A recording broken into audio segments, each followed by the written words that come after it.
গোষ্ঠী সংঘর্ষে অগ্নিগর্ভ হয়ে উঠেছিল মহেশতলা, আর এবার বদলি করা হলো মহেশতলার এসডিপিওকে। মহেশতলার এসডিপিওকে পাঠানো হলো স্টেট আর্ম পুলিশের 3rd ব্যাটালিয়নে।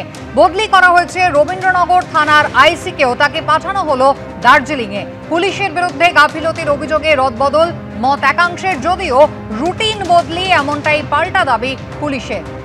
11 তারিখ দুই গোষ্ঠীর সংঘর্ষের রণক্ষেত্র হয়ে ওঠে মহেশতলা, যেখানে পুলিশের বাইকে আগুন ধরিয়ে দেওয়া হয়। স্থানীয় মানুষজনের অভিযোগ, পুলিশ ঘটনা ঘটে যাওয়ার পর বেশ খানিকটা সময় এসে পৌঁছয় এবং পুলিশের সংখ্যা একেবারে কম ছিল, এমনটাই অভিযোগ করেন তারা। আর এই গোটা ঘটনাকে কেন্দ্র করে এবার মহেশতলার এসডিপিওকে বদলি করা হলো এবং একই সঙ্গে বদলি করা হলো রবীন্দ্রনগর থানার আইসিকেও। While having lunch around 1:30, I heard the loud noise with explosion. Still smoke was there and I jumped from the first floor to here. अगर 10-15 सेकंड में रुक जाता तो फिर मैं नहीं निकल पाता। सफोकेशन एस्फिक्सिया से मर जाते।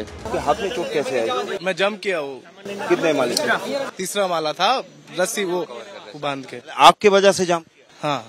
15-20 सेकंड मुझे समझने में लगा कि क्या हुआ क्या एक्चुअली, तो फिर सफोकेशन हो गया एकदम से।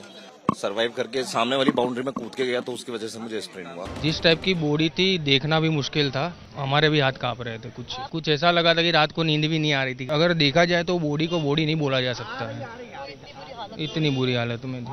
पहचान ही नहीं पाते हम कि ये लोग हैं, ऐसे ही कि हमारे कलीग्स है इधर, एक टुकड़ा उधर एक टुकड़ा उधर, ऐसे ही था सब। এখানে মূলত ডিএনএ টেস্ট হচ্ছে। এটা যে সিভিল হসপিটালের পিছন দিকেই হচ্ছে বিজে হসপিটাল, তারতে একটা কসৌটি ভবন রয়েছে। সেই কসৌটি ভবন, সেখানে হচ্ছে যে এখানে যে ডিএনএ টেস্ট সেগুলো হয় এবং সেইখানে আমরা রয়েছি। বিভিন্ন যারা মারা গিয়েছেন তাদের আত্মীয়রা রয়েছেন। According to Interpol, there are three primary identifiers. One is the fingerprint, second is dental characteristics because teeth can withstand the heat, and third is the DNA. DNA is of course the gold standard, but if any one method can prove that the identity is positive, I think the body can be released to the nearest of the kin. পশ্চিমবঙ্গে যেরকম ভাবে দেখেছিলাম যে Gyaneshwari train দুর্ঘটনার পরে সেখানে কিন্তু দেহ শনাক্ত করার জন্য আলাদাভাবে এই ডিএনএ টেস্ট করা হয়েছিল এবং এই আমেদাবাদে সেখানে কিন্তু পরিস্থিতি আরও ভয়াবহ এবং এখানে যেটা দেখা যাচ্ছে যে দেহগুলো প্রায় ঝলসে গিয়েছে, কিছু অবশিষ্ট নেই এবং সেই জায়গা থেকে তার আত্মীয়রা তারা এখানে এসছেন, তারা ভিড় করে রয়েছেন হচ্ছে ডিএনএ টেস্ট করার জন্য। অনেক দেহ বিভিন্নভাবে ডিস্ট্রয় হয়ে গেছে। উপর দিকের কোনোভাবে স্কিন বা মাসেলের টিস্যু সাধারণত কিছুই পাবো না। পুরোপুরি আমাদের নির্ভরশীল থাকতে হবে সে বোন বা দাঁতের উপরে। হাড় থাকলে হাড়ের ভিতর থেকে আমরা বোন ম্যারোটা বার করি। সে একই প্রক্রিয়াতে আমরা ফরেনসিক সায়েন্স ল্যাবরেটরিতে RT-PCR টেস্ট করি। সেখান থেকে তারা আমি আইডেন্টিটি পেলাম।